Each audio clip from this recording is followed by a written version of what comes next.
ዛሬ በአዲስ አበባ ሰማይ ስር ሌላ የተስፋ ብርሃን በርቷል።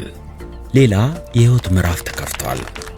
ይህ የሆስፒታል ምረቃ ብቻ አይደለም። የህዝብ ጤናን ዋነኛ ማዕከሉ ያደረገ ሀገራዊ ርዕይ ወደ ተጨባጭ እውነታ የተቀየረበት ድንቅ ታሪካዊ ክስተት ነው። ኢትዮጵያ የታሪክ የባህልና የጽናት ሀገር ዛሬ ደግሞ በጤናው ዘርፍ አዲስ ምዕራፍ እየጻፈች ነው።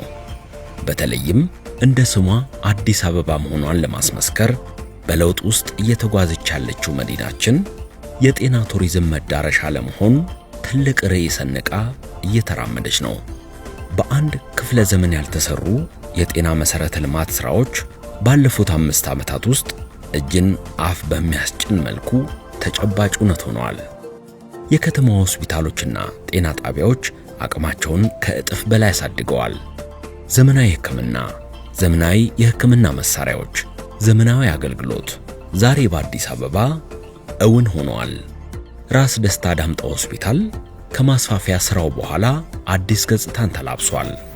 የሕፃናት ሕክምና ክፍሎች፣ ዘመናዊ የካርድ ክፍሎችና የተሟላ የሕክምና ቁሳቁሶች ከተማዋ ወደ አዲስ የሕክምና ዘመን ውስጥ ለመግባቷ ምስክሮች ናቸው። የዘውዲቱ መታሰቢያ ሆስፒታል በግራውንድ ፕላስ 10 ዘመናዊ ሕንፃው የተቀናጀ የሕፃናት የአንጎልና ህብለ ሰረሰር ቀዶ ሕክምና የልህቀት ማዕከል የኒውሮሎጂና የቪአይፒ ሕክምና አገልግሎቶችን በከፍተኛ ደረጃ ማቅረብ ችሏል። የዳግማዊ ምኒልክ ሆስፒታል ከዚህ ቀደም ለሕክምና ወደ ውጭ አገር ይወጣ የነበረውን የዲኤንኤ ምርመራ በሀገር ውስጥ እውን አድርጓል።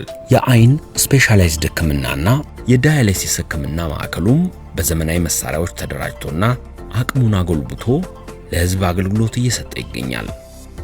ከዚህ በተጨማሪ አበበች ጎበና፣ ንፋስ ስልክ፣ ኮልፌ ስፔሻላይዝድ ሆስፒታልና የአቃቂውን ትራውማ ሴንተር የመሳሰሉ አዳዲስ ተቋማት የጤና አገልግሎቱን በጥራት በብቃትና በተደራሽነት ረገድ አዲስ ደረጃ ላይ አድርሰውታል።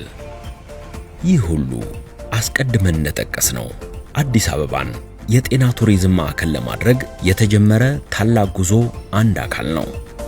ለሕክምና ወደ ውጭ የሚወጣውን የውጭ ምንዛሪ ለመቀነስ በሀገር ውስጥ ዓለም አቀፋዊ ደረጃ ያለው ሕክምና ለመስጠት የተወሰደ ታላቅ እርምጃ ነው። የላፍቶና የመንዲዳ ኮልፌ ሆስፒታሎች የዚህ ታላቅ ርዕይ ምልክቶች ናቸው። በ5.4 ሄክታር ሜትር ላይ የተገነባው ላፍቶ ሆስፒታል 17 ሕንፃዎችን ያካተተ 500 አልጋ ያለው ዓለም አቀፋዊ ደረጃውን ጠብቆ የተገነባ ዘመናዊ ሆስፒታል ሲሆን በልዩነት ከቅርብ ጊዜ ወዲህ በሀገራችን በስፋት እየተስተዋሉ የመጡትን እንደ ካንሰርና የልብ ህመም ያሉ በሽታዎች ከፍተኛ ደረጃ ሕክምና ለመስጠት ታቅዶ የተደራጀ ሆስፒታል ነው። ጥንቃቄው ገና ከበር መግቢያው የሚጀምረው ላፍቶ ሆስፒታል መሬቱና ግድግዳው በራሱ ጸረ ባክቴሪያ እንዲሆን ታስቦ የተሰራ ነው። በውስጡ ያሉት ዘመናዊ ቴክኖሎጂዎች ደግሞ ሆስፒታሉን ልዩ ያደርጉታል።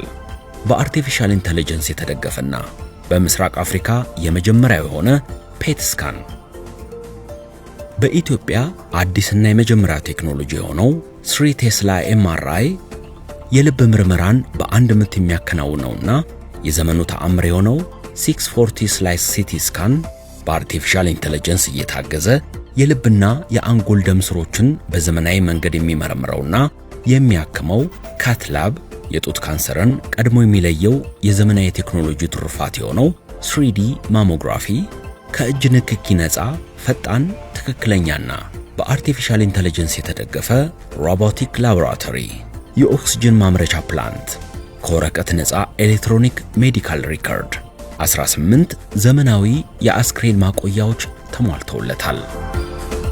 ይህ ሁሉ አንድ እውነት ይናገራል። ከለውጡ ወዲህ ሀገራችን በጤናው ዘርፍ ላይ እያሳየች ያለውን ስኬታማ ሽግግር። በእርግጥም ኢትዮጵያችን በጤናው ዘርፍ ወደ አዲስ ዘመን እየገባች ነው። ዛሬ የምንመርቃቸው ሆስፒታሎች ሕንፃ ብቻ አይደሉም፣ የተስፋ ማዕከል፣ የሕይወት መዳኛ፣ የሀገር ክብር ናቸው። ከህመም ወደ ፈውስ፣ ከጭንቀት ወደ ተስፋ፣ ከውጭ ጥገኝነት ወደ ራስ መቻል። ይህ የአዲሷ ኢትዮጵያ ስኬታማ የጤና ጉዞ ምዕራፍ መጀመሪያ ነው። አዲስ አበባ የጤና ቱሪዝም ማዕከል